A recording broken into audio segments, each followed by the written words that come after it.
मदद और दया सबसे बड़ा धर्म। कहा जाता है, दूसरों की मदद करना ही सबसे बड़ा धर्म है। मदद एक ऐसी चीज है जिसकी जरूरत हर इंसान को पड़ती है, चाहे आप बूढ़े हों, बच्चे हों या जवान। सभी के जीवन में एक समय ऐसा जरूर आता है जब हमें दूसरों की मदद की जरूरत पड़ती है। आज हर इंसान ये बोलता है कि कोई किसी की मदद नहीं करता, पर आप खुद से पूछिए, क्या आपने कभी किसी की मदद की है? अगर नहीं तो आप दूसरों से मदद की उम्मीद कैसे कर सकते हैं? रमेश नाम का एक लड़का था जो बहुत गरीब था। दिन भर कड़ी मेहनत के बाद जंगल से लकड़ियां काट के लाता और उन्हें जंगल में बेचा करता। एक दिन रमेश सर पे लकड़ियों का गट्ठर लिए जंगल से गुजर रहा था। अचानक उसने रास्ते में एक बूढ़े इंसान को देखा जो बहुत दुर्बल था। उसको देखकर लगा कि जैसे उसने काफी दिनों खाना नहीं खाया है। रमेश का दिल पिघल गया, लेकिन वो क्या करता, उसके पास खुद खाने को नहीं था। वो उस बूढ़े व्यक्ति का पेट कैसे भरता, यही सोचकर दुखी मन से रमेश आगे बढ़ गया। आगे कुछ दूर चलने के बाद रमेश को एक औरत दिखाई दी जिसका बच्चा प्यास से रो रहा था, क्योंकि जंगल में कहीं पानी नहीं था। बच्चे की हालत देखकर रमेश से रहा नहीं गया, लेकिन क्या करता बेचारा, उसके खुद के पास जंगल में पानी नहीं था। दुखी मन से वो फिर आगे चल दिया।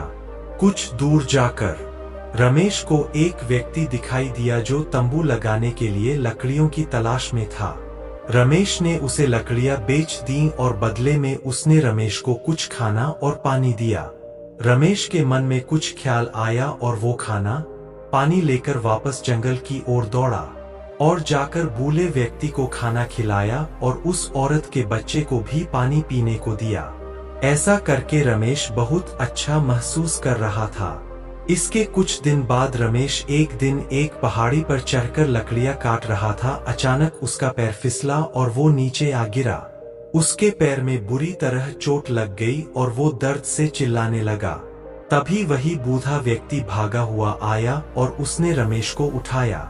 जब उस औरत को पता चला तो वो भी आई और उसने अपनी साड़ी का चीर फाड़ कर उसके पैर पे पट्टी कर दी। रमेश अब बहुत अच्छा महसूस कर रहा था। मित्रों, दूसरों की मदद करके भी हम असल में खुद की ही मदद कर रहे होते हैं। जब हम दूसरों की मदद करेंगे तभी जरूरत पड़ने पर कोई दूसरा हमारी भी मदद करेगा।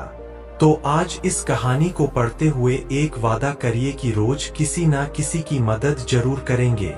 रोज नहीं तो कम से कम सप्ताह में एक बार, नहीं तो महीने में एक बार। जरूरी नहीं कि मदद पैसे से ही की जाए। आप किसी वृद्ध व्यक्ति को सड़क पार करा सकते हैं, या किसी प्यासे को पानी पिला सकते हैं, या किसी हताश इंसान को सलाह दे सकते हैं, या किसी को खाना खिला सकते हैं।